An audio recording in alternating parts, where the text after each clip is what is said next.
طلبوش منه واجبات. ليه؟ علشان يبقى فيه تأييد. انما الواجبات كان مهم يتعمل الواجبات قبل الحقوق. يقول لك اللي يعمل كذا هياخد كذا، انما اللي ما يعملش اديله ليه؟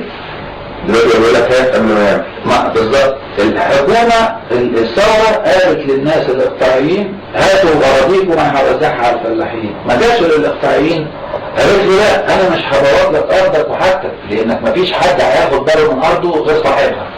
ولكن الفلاح اللي عندك ما تديلوش اقل من كذا. يبقى في بيت نظيف في عماره فيها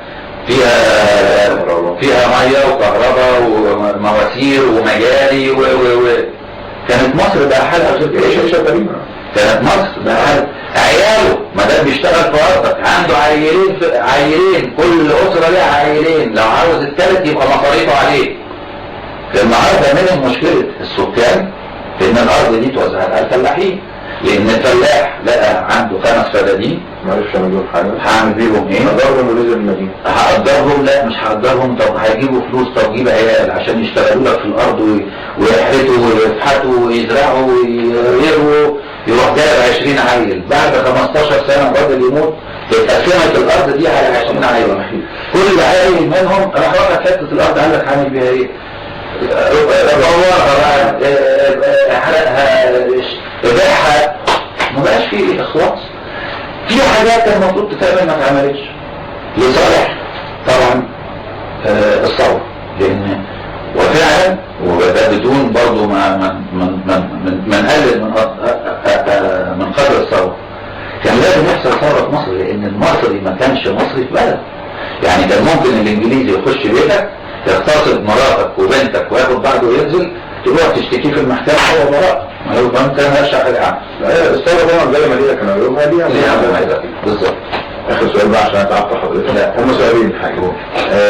في سؤال ليه علاقه بالسينما وسؤال شخصي ليه علاقه بالشمسية. اوكي. ايه راي حضرتك في الانتاج المشترك المصري الاوروبي او المصري العربي؟ انا ما عنديش مانع ان يبقى في انتاج مشترك في كل حاجه وان احنا نشتغل، بس لازم نعرف نشتغل بيننا وبين نفسنا مع بعض الاول قبل ما نشتغل مع العبر، لان بره عندهم سيستم احنا ما عندناش سيستم. يعني انا عندي واحد صاحبي راح دكتور وكان شغال في القوات المسلحه، دكتور مسائل دوليه، وهو هنا في مصر كان بيعمل امتحان عشان ياخد الدكتوراه بطريقه معينه عشان يقدر يكمل في لندن. عمل الامتحان مره واثنين وثلاثه وسته، وبعدين راح درس هناك وهو قاعد هناك وبعدين اتعين. فانا رحت شفته السنه دي قلت له انت عامل ايه؟ قال لي عشان بص احنا في حاجه مهمه جدا احنا. قلت له ايه؟ قال لي انا طول ما انا شغال في مصر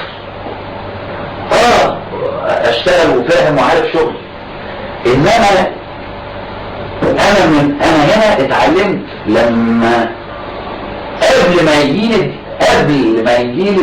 العيان